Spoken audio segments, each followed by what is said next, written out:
नवरात्रि के 9 दिनों तक भूलकर भी नहीं खाएं यह 5 चीज, जैसे कि लहसुन प्याज, इससे माता नाराज हो जाती है और घर में कंगाली आती है। तो आइए जानते हैं कि नवरात्रि में कौन सी चीज खानी चाहिए और कौन सी चीज नहीं। दोस्तों, नवरात्र के 9 दिनों में लहसुन और प्याज नहीं खाना चाहिए। इन दोनों को तमोगुण वर्धक माना जाता है, क्योंकि लहसुन और प्याज उत्तेजना और काम भाव बढ़ाता है। इसके अलावा शास्त्रों में इसे राक्षसी भोजन कहा गया है।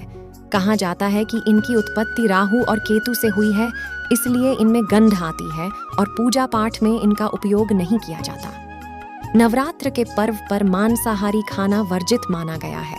मान्यता के मुताबिक साधना के समय किसी और जीव को नहीं सताना चाहिए। दुर्गा सप्तशती में इसको लेकर खास दिशा निर्देश दिए गए हैं कि पूजा करने वालों को जीवों पर दया भाव रखना चाहिए और अहिंसक रहना चाहिए। एवं मंसूर के दाल को भी धार्मिक दृष्टि से अपवित्र माना गया है, क्योंकि इसका संबंध मंगल ग्रह से माना गया है। बताया जाता है कि इसके सेवन से मन में उग्र और तामसिक विचार का संचार होता है।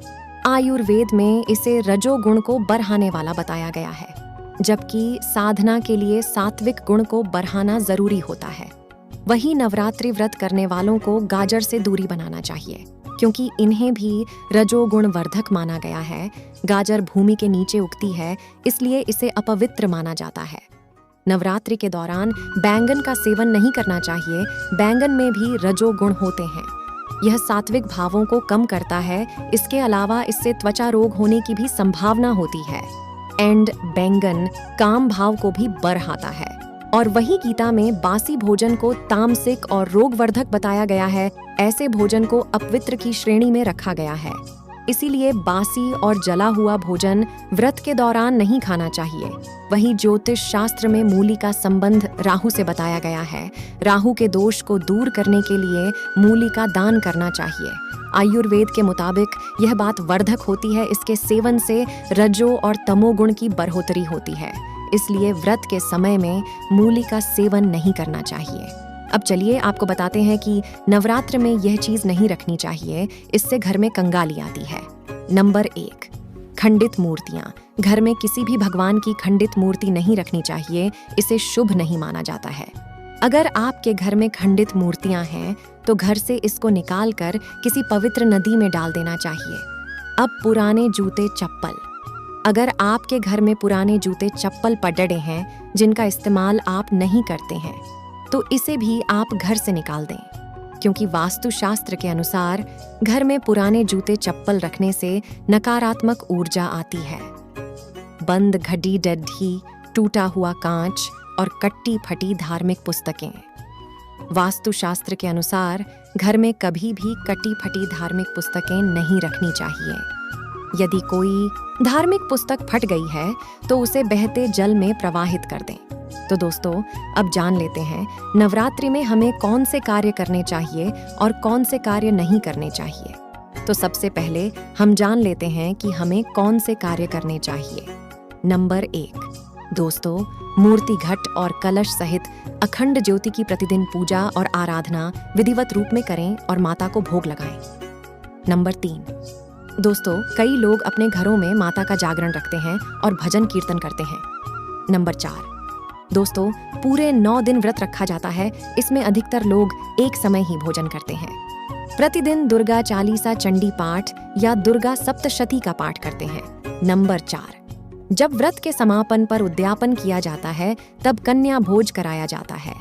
नंबर 5, कई लोगों के यहाँ सप्तमी, अष्टमी या नवमी के दिन व्रत का समापन होता है। उसके बाद अंतिम दिन हवन किया जाता है। नंबर 6, अंतिम दिन के बाद अर्थात नवमी के बाद माता की प्रतिमा और जवारे का विसर्जन किया जाता है। सप्तमी, अष्टमी या नवमी के दिन व्रत का पारण कर रहे हैं तो व्रत का उद्यापन जरूर करें और 9 कन्याओं को भोजन कराकर उन्हें दक्षिणा देना चाहिए, तभी व्रत का फल मिलता है। अब दोस्तों, नवरात्र के व्रत में क्या नहीं करें। नंबर 1, इन 9 दिनों यात्रा, सहवास, वार्ता, गाली बकना, झूठ बोलना, क्रोध करना, गुटखा पान, मद्यपान, मांस भक्षण और मसालेदार भोजन आदि कार्य नहीं करना चाहिए। और व्रत में बार बार जल पीने से भी बचना चाहिए। इन 9 दिनों में काम, क्रोध, मद, लोभ जैसे मानसिक विकार मन में नहीं लाना चाहिए। नंबर 2, इन 9 दिनों में किसी भी प्रकार से किसी महिला या कन्या का अपमान ना करें। नंबर 3, अधिकतर लोग 2 समय खूब फरियाली खाकर उपवास करते हैं, लेकिन ऐसा करने से व्रत का फल नहीं मिलता है। उपवास को उपवास के तरीके से ही करना चाहिए। नंबर 4, अशौच अवस्था में व्रत नहीं करना चाहिए। जिसकी शारीरिक स्थिति ठीक ना हो, व्रत करने से उत्तेजना बढ़े और व्रत रखने पर व्रत भंग होने की संभावना हो, उसे व्रत नहीं करना चाहिए। रजस्वला स्त्री को भी व्रत नहीं रखना चाहिए, और यदि कहीं पर जरूरी यात्रा करनी हो तब भी व्रत रखना जरूरी नहीं है। नंबर 5, व्रत को बीच में ही तोड़ना नहीं चाहिए। यदि कोई गंभीर बात हो तो ही माता से क्षमा मांगकर ही व्रत तोड़ा जा सकता है। नंबर 6, अर्ध उपवास, अर्थात यदि आपने एक समय भोजन करने का व्रत ले रखा है तो यह भी जानना जरूरी है कि भोजन में क्या खान और क्या नहीं खाना चाहिए। जैसे नवमी के दिन लौकी नहीं खाते हैं, अपने मन से ही कुछ भी नहीं खाना या छोड़ना चाहिए। नंबर 7, मनमाने व्रत या संकल्प नहीं लेना चाहिए। जिसमें शास्त्र सहमत हो वहीं कार्य करना चाहिए। वहीं दोस्तों, नवरात्रि में धन प्राप्ति के लिए करें यह उपाय। नवरात्रि के दिनों में माँ को लाल वस्त्र अर्पित करने चाहिए। इसके अलावा सुहाग का सम्मान करने से भी माँ प्रसन्न होती है। माँ दुर्गा और माँ लक्ष्मी के समक्ष हर दिन शुद्ध घी का दीपक जलाने से माँ लक्ष्मी प्रसन्न होती है और भक्तों पर अपनी कृपा बरसाती हैं। नवरात्रि में माँ लक्ष्मी को लाल रंग के पुष्प अर्पित करने चाहिए। ऐसा करने से माँ की विशेष कृपा प्राप्त होती है और हर तरह की आर्थिक समस्याओं से छुटकारा मिलता है। विष्णु भगवान की पूजा करने से माँ लक्ष्मी की विशेष कृपा मिलती है। दोस्तों, आर्थिक तंगी दूर करने के लिए नवरात्र के दौरान माता लक्ष्मी और विष्णु भगवान की पूजा करें। इसके अलावा हर दिन सुबह स्नान के बाद तुलसी के पौधे में जल चढ़ाना चाहिए। नवरात्रि के दौरान माँ लक्ष्मी को खीर का भोग लगाने से विशेष लाभ होता है। इस उपाय को करने से भक्तों को शुभ फल की प्राप्ति होती है और धन लाभ भी होता है।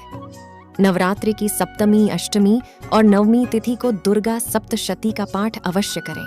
अगर आप किसी कारणवश दुर्गा सप्तशती का पाठ नहीं कर सकते हैं तो कम से कम कवच, अर्गला और तिलक का पाठ अवश्य करें। इससे दुर्गा और लक्ष्मी माँ की विशेष कृपा प्राप्त होती है। एक तांबे का सिक्का और तांबे की कोई भी वस्तु माँ को अर्पित करें। एंड माता रानी की पूजा के बाद यह सिक्का अपने पर्स में रखने या फिर से गले में धारण कर लें। इससे माँ की कृपा आपके जीवन पर हमेशा बनी रहेंगी। यदि आप लोगों को हमारा ये वीडियो पसंद आया हो तो वीडियो को लाइक करें और चैनल को सब्सक्राइब करके बेल आइकन जरूर दबाएं और सच्ची श्रद्धा से कमेंट्स में जय माता दी जरूर लिखें।